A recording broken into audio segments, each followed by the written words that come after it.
Hello, my name is Dr. Björn Lenz, and today I'm here with the amazing Peter Sage, a very good friend, which I have a very special relationship to, because 8 years ago he was my Yoda. He was the person that took me from the normal self-development into the mystical, into what is possible, into the creation of a life from a completely different place. He's not the one that got me to all places, but he is the one to start me off. And I'm so much grateful for that, because without him, I would probably still be a business person suffering a lot of the time, which I don't. And today we're coming together to have a discussion. We're not sure where this will lead us. We have a topic, but we have also one common goal. And that is something that we both resonate with. And that is, we make it our mission in life, our vision, to bring this world forward in consciousness, to give a gift to this world, which is supporting people to embrace themselves in order to grow and to contribute to consciousness, with consciousness and in consciousness. And the topic we would like to look at first, let's say, to start, is purpose. Like, why are we here? Why are people here? What is your point of view? What an amazing question to start with, and likewise, I'm really thrilled we got to have this chat. Yeah, and it's often said that the goal of every teacher should be for their student to excel them, because everything other than that is ego. And I sit here today in awe of the journey that you've taken, and how you've taken some of the initial pieces of the jigsaw that I helped discover, and really put together a complete picture of who you are, why you're here, and to move forward on your own journey, way surpassing any of the initial steps that I was blessed enough to encourage you to take. So I want to thank you for that, Bjorn, very, very, very much. But purpose, it's probably one of the oldest questions that people have contemplated and briefly dismissed as too complicated. And whenever something I feel is complicated, people avoid it. And when it comes to purpose, for me, I've sat on that mountain for quite a while. And in simplicity, I really come down to the conclusion that the obvious statement to me from observation is the purpose of life is to grow. Now, then we come to what is the subjective interpretation of what does that mean. And I believe everybody is born with their own individuated sense of purpose. There is an overarching purpose to be able to grow. But an individuated sense of purpose is, why are you here to grow? An apple tree and a pear tree both grow, but they don't grow the same. Two apple trees don't grow the same, but their purpose is to grow. So what is the individuation of that and its expression of humanity through you as a person on your path? There's no right or wrong way. Yeah, you could have an orchard of apple trees and they all look different. All the branches have grown in different directions, but there's no faulty trees. And I think that's one of the challenges. People think, if I don't find my purpose, then I will be incomplete. So if we start at the top and say the overarching purpose is to grow, what does that look like? Well, for me, interpreted through our individual journeys and our individual lenses, it comes down to choosing love over fear in ever more challenging circumstances, whatever those circumstances are pertinent to you and your journey. That'd probably be the easiest explanation into a very deep topic I could probably initiate to start with. Wonderful. I resonate. But for me, to grow is not at the bottom, in the sense of that is a result. From my point of view, we're here to express ourselves. We're here to find our expression. We're here to choose what we wish to express. But still there, what for? In order to get that, you have to grow. It's always, expression is always something different. If you're an artist, for example, it's a wonderful form of expression. Painting the same picture over and over again will not satisfy. Mm-hmm. So the question is, okay, where do you move? How do you move? How do you grow? How do you contribute? Which goes very much hand in hand with growth. From my point of view, the more you grow, the more you can contribute. And contributing is the seed of fulfillment. And fulfillment, people like fulfillment.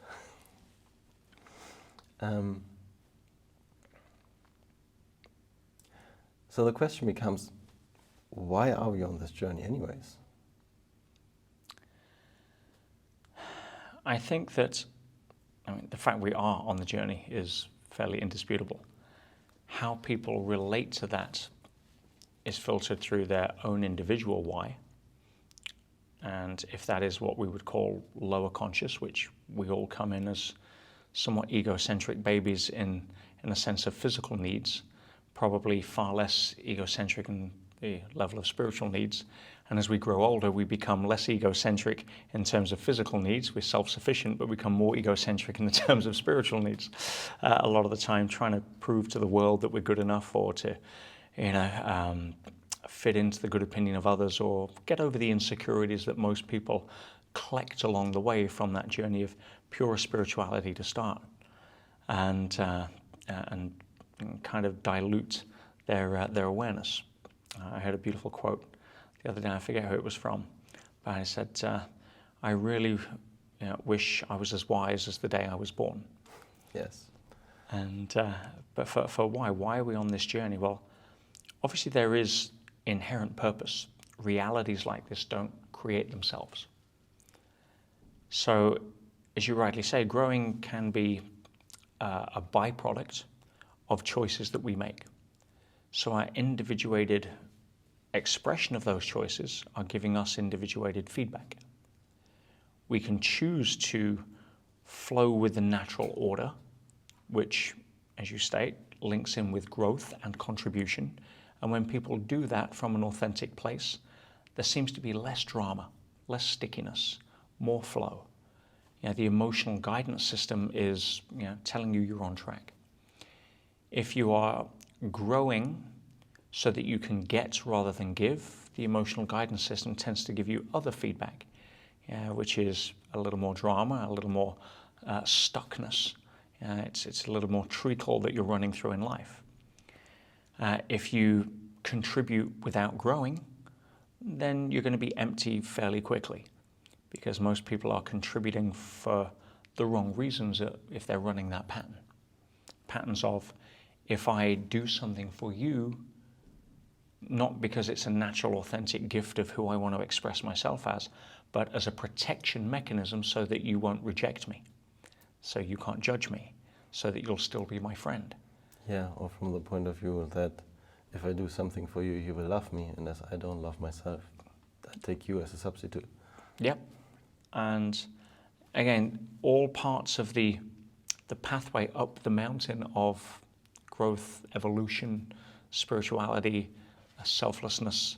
And one thing to recognize is that if you were to take close to 8 billion people, and you were to take that mountain from sort of ground level or sea level up to the pinnacle, you would spread out the masses along that journey up the side of the mountain, with more of the crowd at the bottom and less of the crowd as you go higher. But everybody's truth is where they're at. If you are halfway up and you call to the people at the bottom and say, "What an amazing sunset," and all they can see is trees, and they're going to call you a liar. They're going to say you're unrealistic. They're going to say that you don't know what you're talking about, because in their truth, their reality, there is no sunset, there is only trees.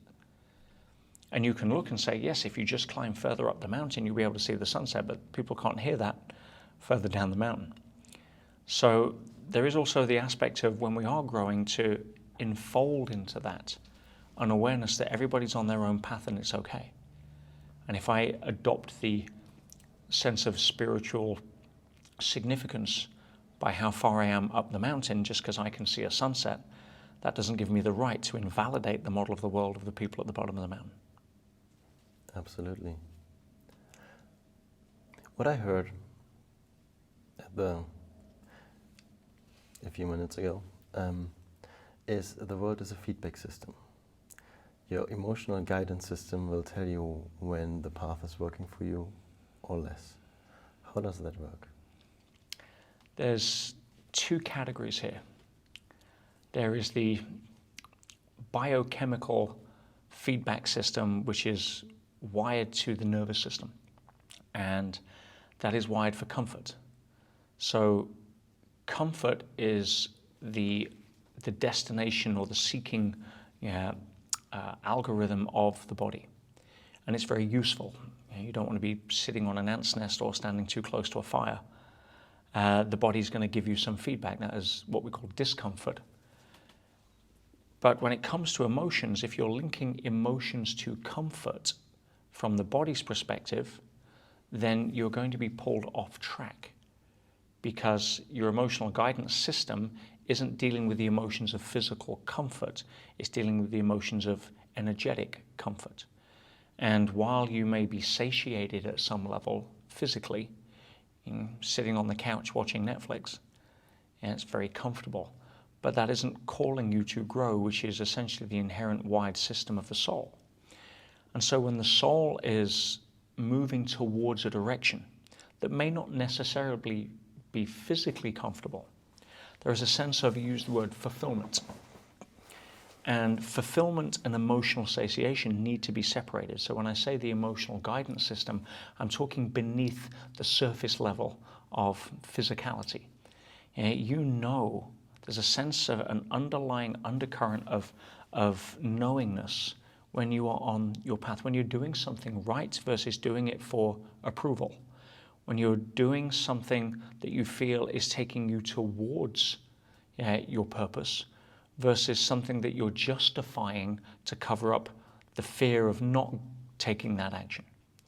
So an emotional guidance system acts very much like a compass as to how connected you are to source, to the GPS that is giving us the consistent signals, which won't come in language.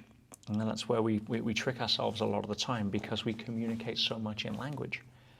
We feel that source or infinite intelligence should also do the same. And of course, it doesn't speak that language, it speaks the language through your emotional guidance system of senses of knowing, intuition, gut feel, a hunch, which are all non-verbal. And how we translate that, if there's less fear to translate it through, there's less distortion of the message. If there's more fear to translate that through, then we will definitely distort the message into something that is more amenable to our insecurities than our truth.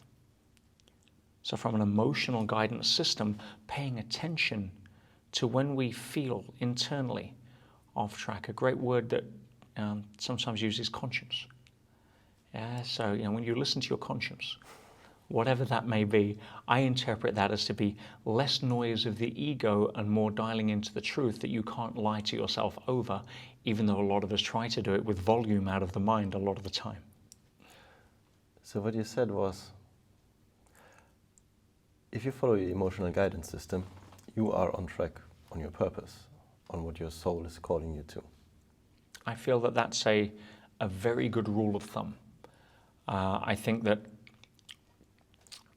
as we follow the signs, the inherent challenge is that they're non-linear, which means they don't make sense in the outer world model of reality. We have a left brain that is very good at being analytical. As a recovering or recovered left brainer, I'm sure you appreciate that. Yes. And it's very vital for serving us in navigating the physical world, especially through danger or problem solving, etc. But the part of us that makes us the non-physical, and the information we're seeking to get from our emotional guidance system, which is non-physical. It's not a radio station with words. It's a sense of feeling. And if we listen to that, because it's non-linear, it's likely not going to make as much sense, which is where the courage to follow that comes in, versus the insecurity of clinging to what is known in the linear world. Now, are you always going to follow it? No, because we have different messages that require different levels of courage, and we're in different states a lot of the time. Sometimes it's just too scary.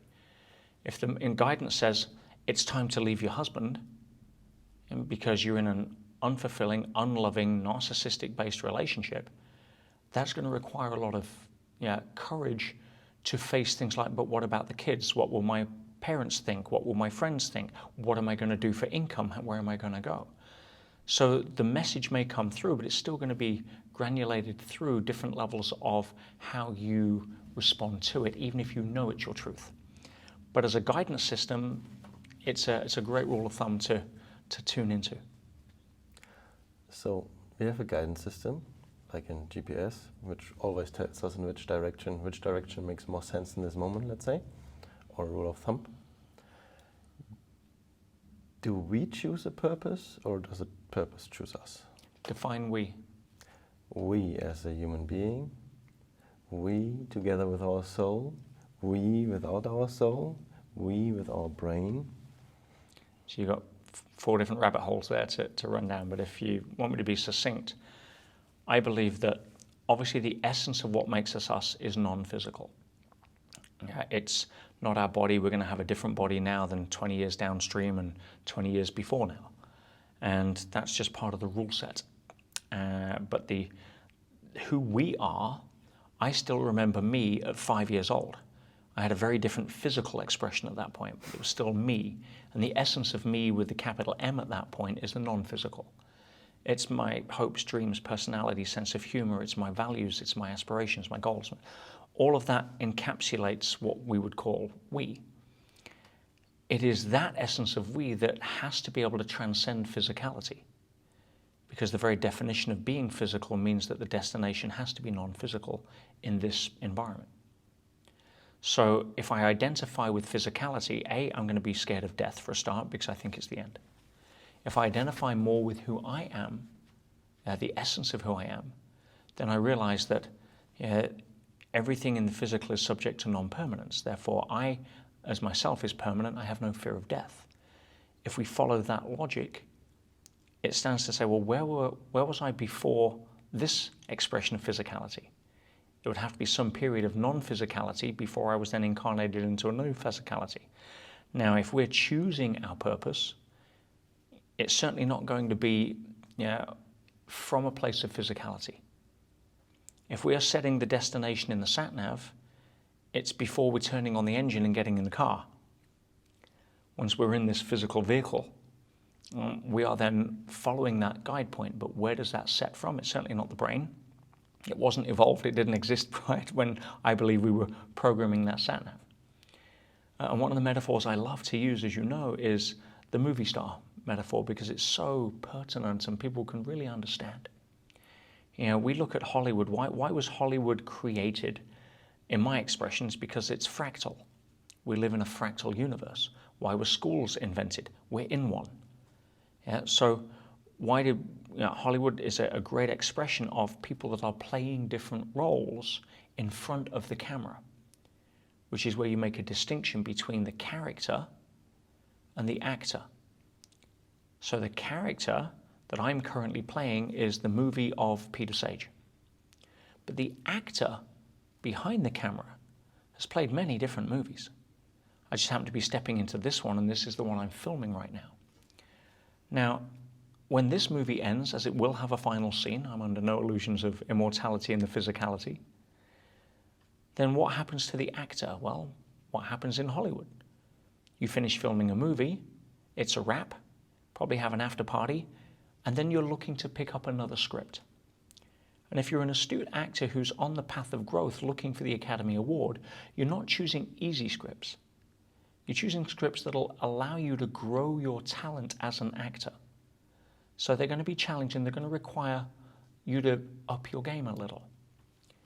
And so I believe that when we come here, the script has been pre-chosen by ourselves in non-physical in order to allow us to grow through this expression. And it makes sense, the fact that physicality has a limit, because during this movie, we pick up a lot of belief systems, we get a lot of feedback, but you'll tend to find, as with the old saying, you can't teach an old dog new tricks.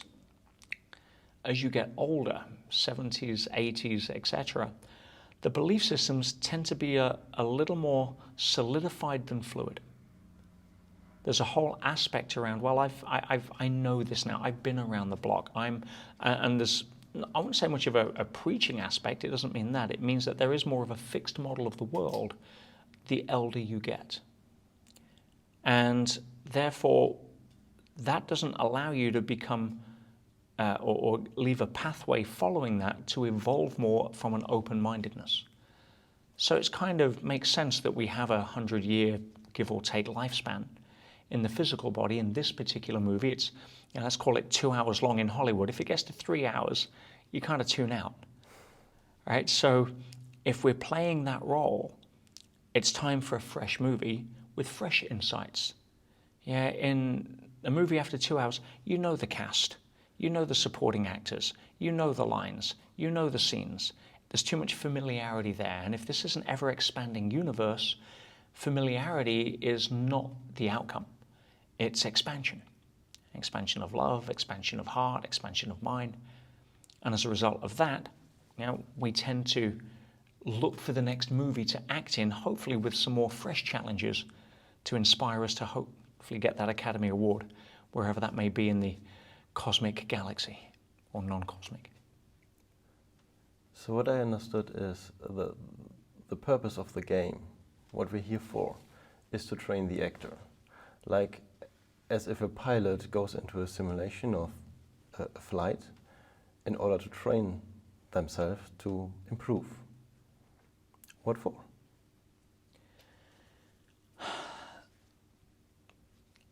Let's chunk it down instead of up. What's the purpose of a blood cell?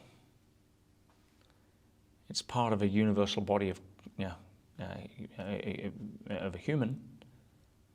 But if you were to ask the blood cell what its purpose is, it would have no understanding of the totality of the experience it's involved in. I don't feel qualified to put a firm stake in the ground as to being a universal blood cell in the body of consciousness, what the bigger reasons and purposes are. I can intuit. I can follow the emotional guidance system. I can look at people that have had near-death experiences and read thousands of case studies where people that have crossed temporarily there or been physically pronounced dead and then come back from the other side, to quote the usual phrase, have come back with an absolute sense of peace that instead of this being real and when we sleep we dream, this is the dream and when we finish we wake up. Why is that? Is it purely entertainment? Is it to allow more expansion? Is it to allow the algorithm of the universe to, through its cosmic machine learning, to gather more data so it can become more of itself? Big questions. I just hopefully going to play my part in whatever the answers are by trying to put one foot in front of the other a little better than yesterday.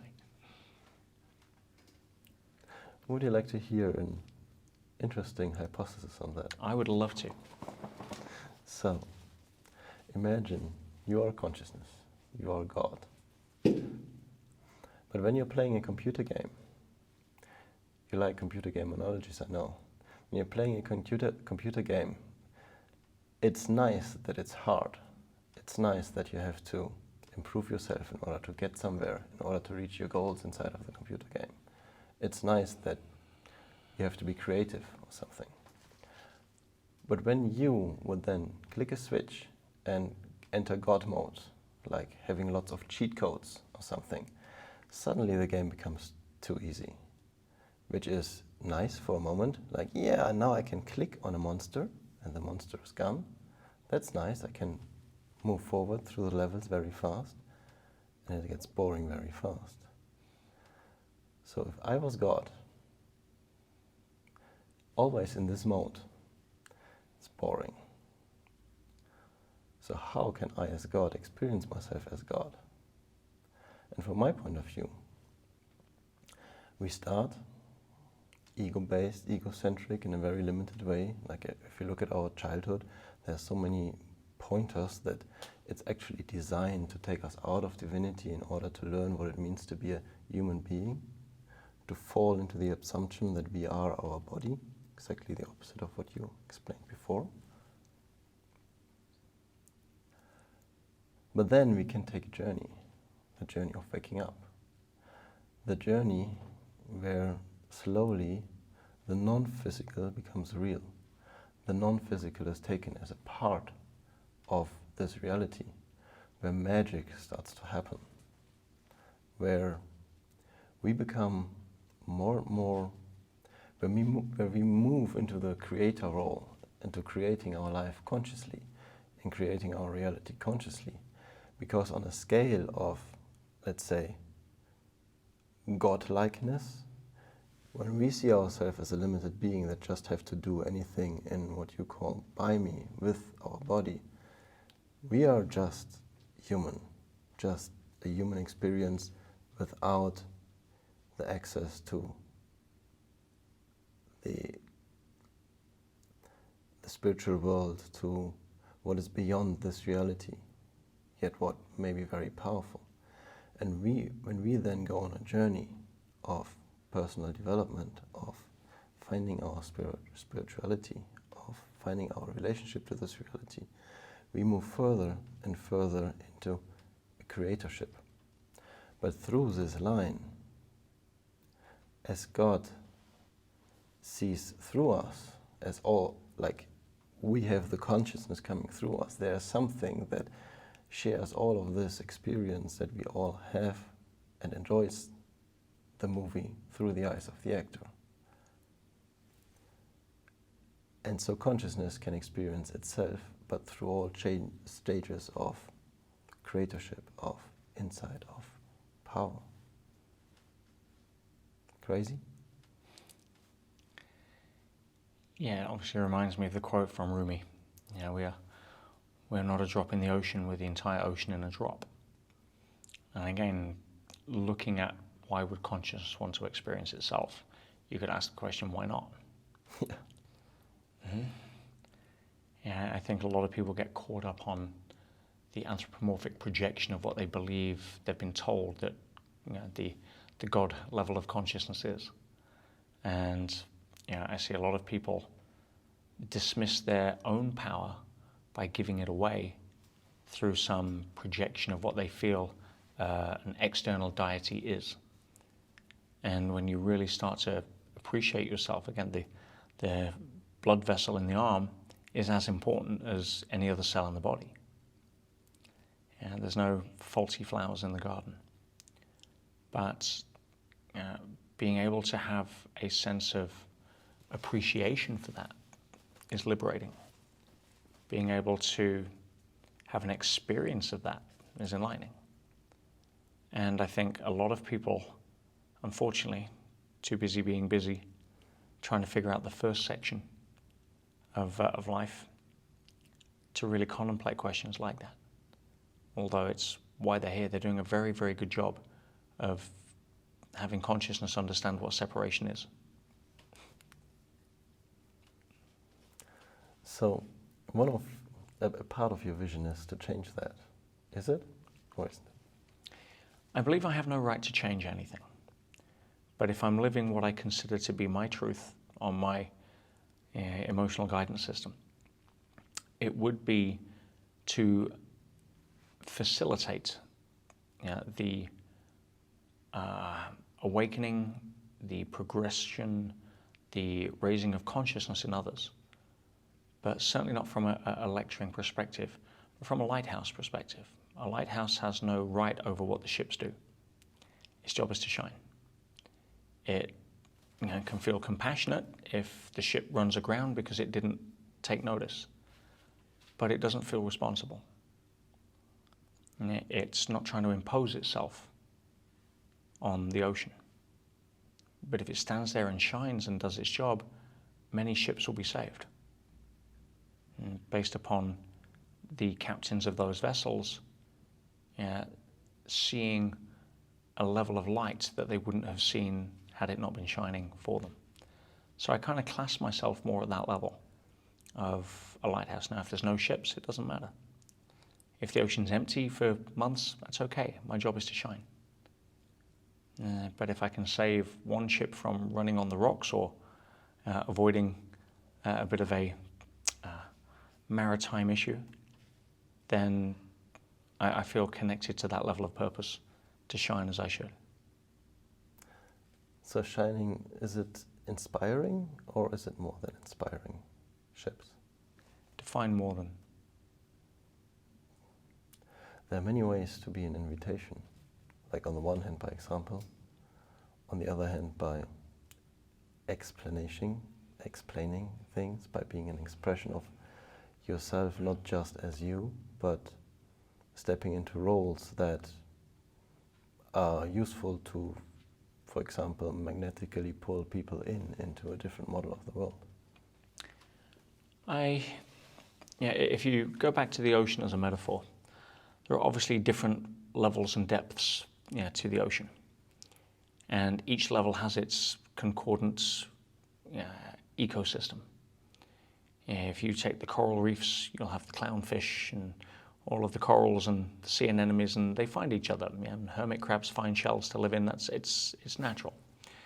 You go down into the twilight zone and you've got the bottom feeders will never see a clownfish.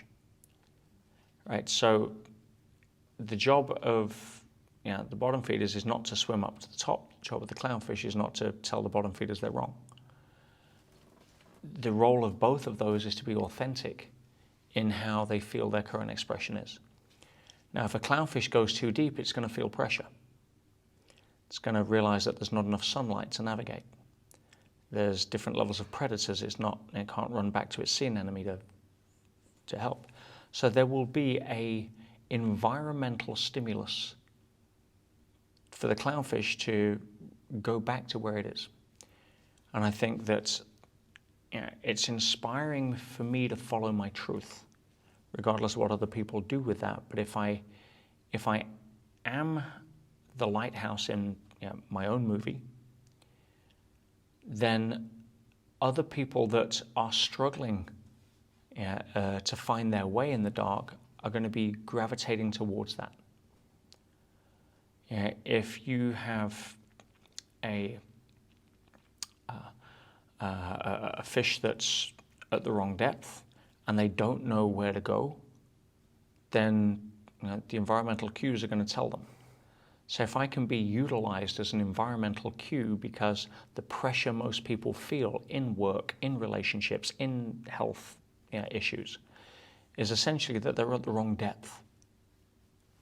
And if they were to rise, i.e. raise their vibration, their level of consciousness, let go of more attachment, more fear, more hate, more jealousy, more stress, more struggle and effort, and start to essentially surf the waves of life a little more. Of course there's going to be ups and downs, but sailors are not made on calm seas.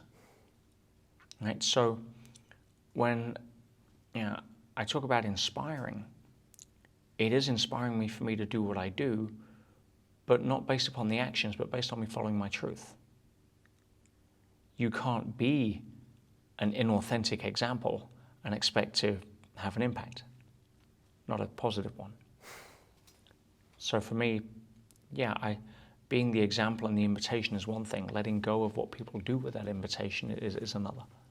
And if you can combine that into where you get up and do what you feel is your truth that day, providing you're not harming anybody or nobody's less than because they cross your path, then the person that I'm most interested in staying an inspiration to is the one in the mirror. Beautiful. So if somebody watches that and says, yeah, it sounds nice, I feel like I'm in the forest, I would like to see a sunrise, but I'm detached from my emotional guidance system. Like whatever I do, it feels strange. Whatever I do, I don't know which direction to go. I have no idea what my purpose might be. I don't have a vision for my life. What would you tell them? I would say that it sounds like they're perfectly attached to their emotional guidance system, and it's telling them to make a U-turn. You can never be unattached. Yeah, you're either feeling great now or you're not. And if you're not feeling great, it's the sat nav saying you missed the exit. Yeah, make a U-turn. It's right. People come to me and they say, I'm depressed. And I'm depressed because this, that, and that happened. I'm like, perfect. Sounds like you're in very good shape. Like, what do you mean? I said, well, it sounds like the system's working. Because if I focus on that, and that, and what I can't control, and what I make that mean as to why I'm not good enough, I'd probably be depressed too. And if I miss the exit, then the sat nav is going to tell me to correct me. But it does it without judgment. If you're feeling upset right now and disconnected, it's feedback. It's the rumble strip at the side of the freeway. Most of the time, I find that people, when they get very fearful, the amygdala of the brain automatically focuses them on their immediate surroundings through a lens of survival, protection, certainty, security. And that has inbuilt time limit before, if you stay there too long, over and above what would be a natural predator warning, which usually lasts half an hour, if you become chronic because those thoughts are continuous, you're going to feel pretty crap. System's working perfect. Right? So if most people that are unhappy or stuck, a lot of the time, unfortunately, it's because they're too focused on themselves and what their pictures that they have, their expectations of reality are not being met. And the fact that they're not being met, they have a rule that says that means that I'm not good enough, I'm unlucky, I'm a victim, I can't do it, and those kind of thoughts. And if you do that, your emotional guidance system's going to kick in as it should and say, feel crap now.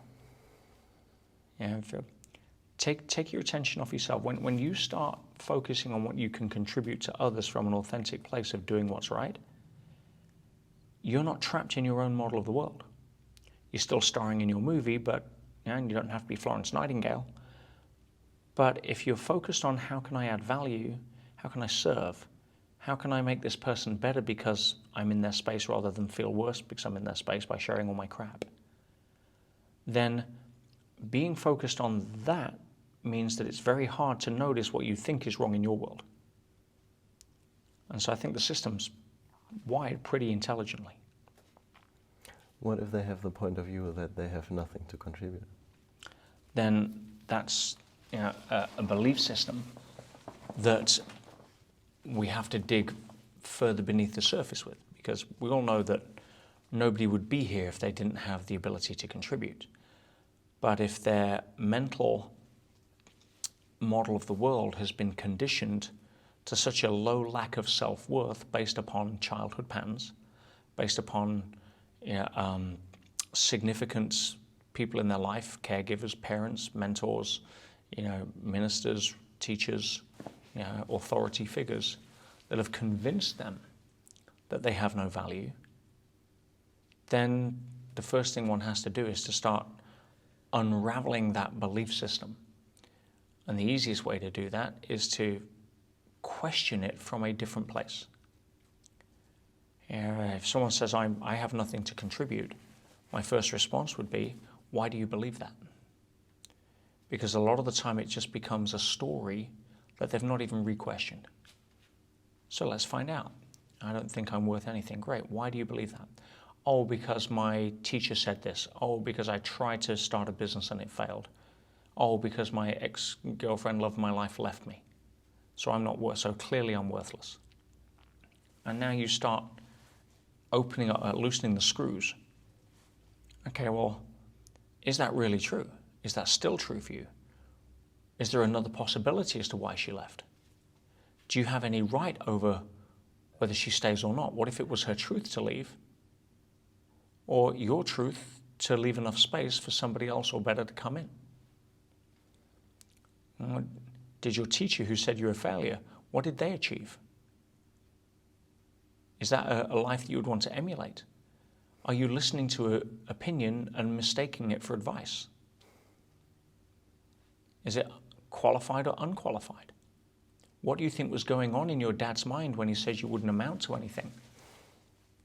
Do you think he did that because he knew the truth, or because he was dealing with his own insecurities and frustrations because of what he'd gone through as a child? Oh. And you start to peel back the onion. You know, what could a more empowering belief be? What references could we get for installing that belief?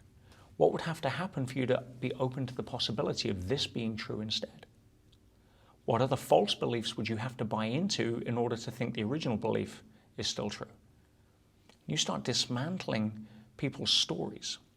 Now, one of the challenges, as I'm sure you know, is that some people are exceptionally happy being unhappy. And they have a lot of secondary gain, but a lot of the time that pattern is more focused on an avoidance of courage. If I'm a victim, I don't have to risk failure again. If I've been jilted and it's all about my ex-partner, then I'm forgiven for not being open to a new relationship where I could possibly get hurt again. And we define ourselves through what we call secondary gain. We define ourselves through patterns of certainty or significance to hide out. We blame the sun for us not getting, that the sun is selective. It only shines on people that are good. This is most people's projection of God.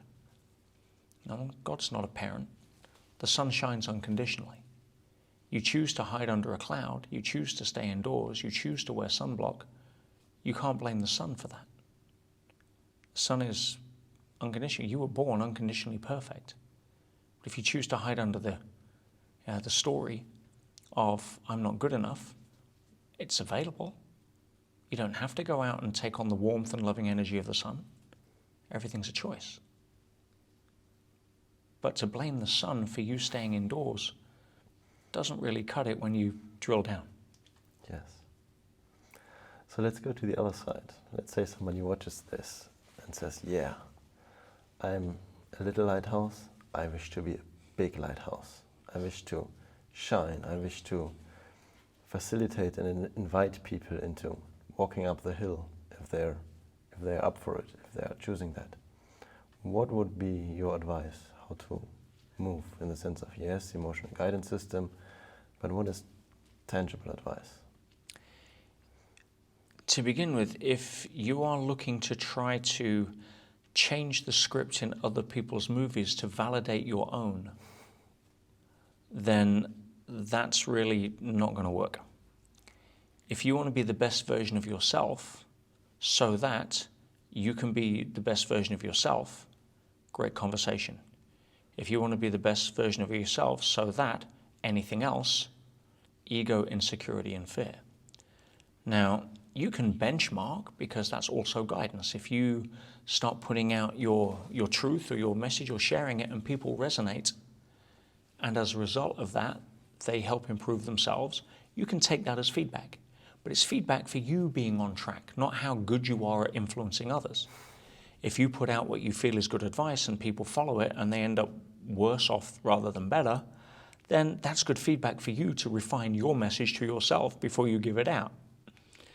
So if somebody says, oh, I want to be more spiritual, right? You can't be more spiritual. You can certainly have a conversation with yourself about, how do I let go of more fear? How can I embrace more love? Be more non-judgmental?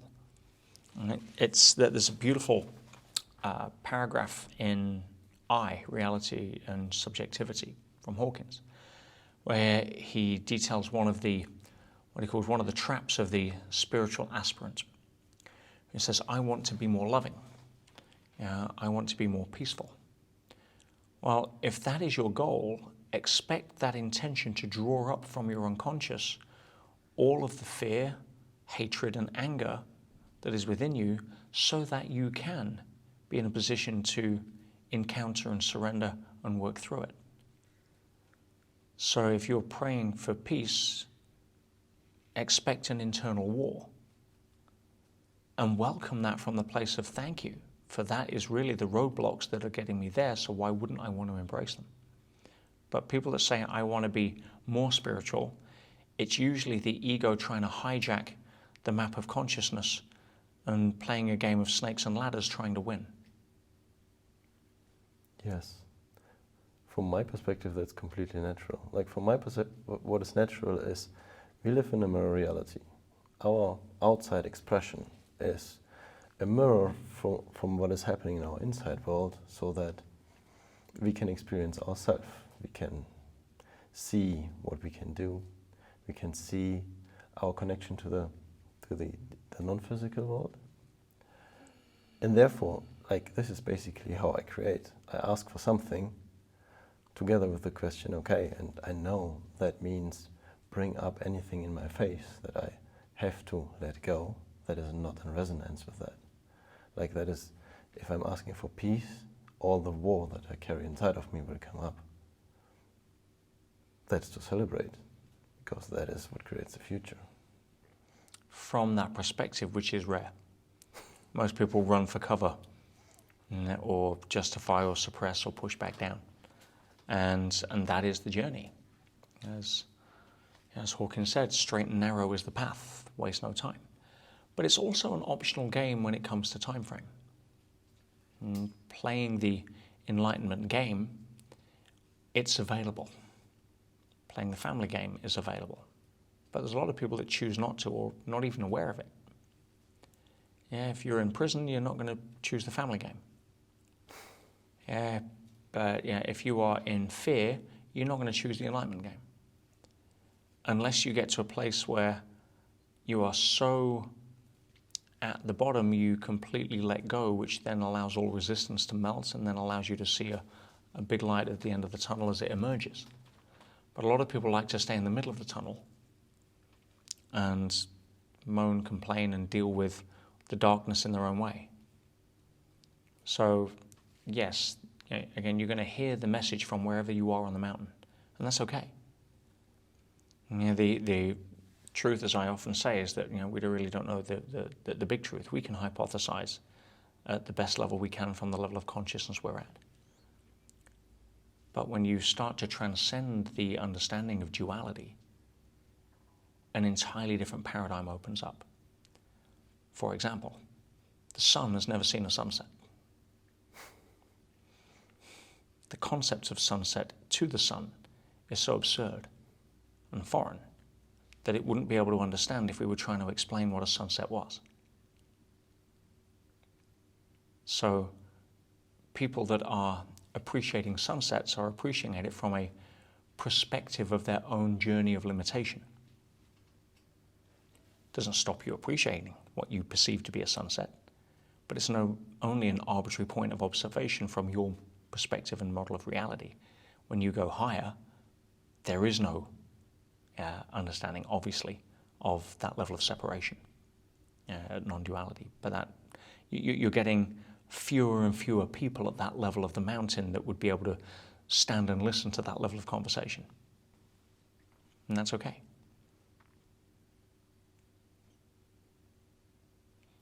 So what are your goals with respect to the mountain? Are you playing the enlightenment game? No, I'm playing the me game.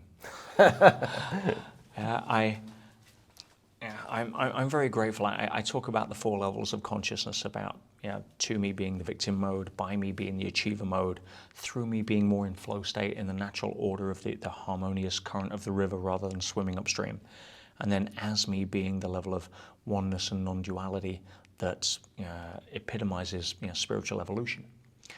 And I'm very open at saying how unqualified I am to talk about the 4th level. If I was to have a resonance, my message speaks to the people who are frustratedly in by me, knowing that there's another way they don't know how to access. If you take somebody like Dr. Joe Dispenza, huge fan of Dr. Joe, spent a lot of time at his events. Dr. Joe takes people that are in low through me and shows them how to get into higher levels of through me, or into moments of as me. And that's great. But by me, people aren't listening to that. They're too busy to spend a week meditating. I haven't got time for it. People in to me aren't interested in learning how to meditate. It's too esoteric. They're too busy dealing with their own fears and needs in the immediacy of their own life. And when they realize that life will give them enough feedback that that's not really going to be a sustainable place to be in any kind of level of continuous perception, where it's has any remote level of happiness or joy or fulfillment, then they realize that life is a two-way street. They've got to go, to me is a not in the game. By me is do it yourself. Through me is done with you. Through me is done with you. It's one of those relationships. As I say, working with the universe is a two-way street. By all means, pray, but move your feet.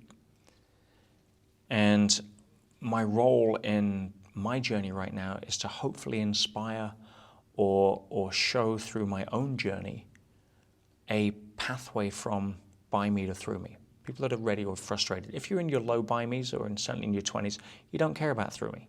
You've still got a lot of energy to burn. You've got a thick skull. You need to hit your head on the wall a lot more times before it starts getting bruised and you start asking questions. And that's good. But my own personal journey, hence being authentic, of frustrated by me, unfulfilled, working my ass off, wondering what's over the next mountain, and it happens to be another mountain. And then finally coming to the realization that all of that struggle and effort for me to try to prove to the world that I'm good enough to avoid the insecurities that I'm not, when nobody else really cared, was kind of a wasted journey. It was a useful journey, by contrast. Now I'm able to understand. But what's my journey on the enlightenment game? Just to put one foot in front of the other, to try to stay more in through me and less in by me. To fall off the horse less often, to not hit the ground as hard, and to get back on it a little sooner than I did before. And that's part of the growth. People that don't want to fall off the horse, they're sitting in the stables, wondering why life is boring. But if you realize that a lot of people are falling off at a 6-inch jump, that's a sucky life. If you work on yourself so that you can ride the horse as we're born to ride, but you can stay on the horse at higher and higher jumps. Now, if you don't fall off, you're not growing, you're not jumping high enough. But an Olympic show jumper is not going to fall off on a 9-inch jump. It's going to fall off on a 8-foot, 9-foot jump. So my purpose, keep jumping. Keep riding the horse. Don't be afraid of falling off. Try not to hit the ground as hard. Try not to build a resentment of the horse if I do. Work on getting myself back on the horse and enjoying the ride. Yes. I'm very grateful that you chose to be the lighthouse that stands there to invite people in by me and invite them to higher levels. Like, I remember myself being a businessman, entrepreneur, creating a business, being stressed out, during the week, sitting at my desk, working hard, looking forward to the weekend, at the weekend being stressed with the family, looking forward to be back at work, like always wishing to be somewhere else. And I know the power of what you share, what you teach, your parts of human development, personal development. And I'm grateful that you do what you do. Is there anything that you would like to share about that or about anything? Obviously, all a teacher really wants is a willing student. And we don't have control over that. But listening to the stories of people who I've been blessed enough to hold up a mirror for so that they can see their own greatness and be able to move forward with a different relationship to that reflection, keeps me doing what I do. It keeps me on track. It keeps me getting up and getting on the horse and doing what I do. Will I do it forever? I have no idea. My commitment is to my truth, not my vision board. If halfway up this mountain, my truth is to go to a different mountain, then I pray I have the courage to follow that truth and the understanding to interpret it if it's correct. And we've all had shiny object syndrome. I think that's a little different matter. But to talk to the young kid who I was that had those insecurities, that was battling through, and to know what that feels like, and to know and recognize that in others, and to be able to have been grateful enough through the mentors and the guidance that I've had to create a path to a doorway that allows me to move forward from that rather than stay stuck, and be able to call over my shoulder and say, hey, for those that are interested, this is a path that may help. Here's a door that I found. And have other people, such as yourself, not only be able to go through that, but see the heart blossom as a result, and who they become more into their own truth. I don't think I could ask for more when I sleep at night. Wonderful. Thank you for a wonderful conversation. Bjorn, absolute pleasure, my friend.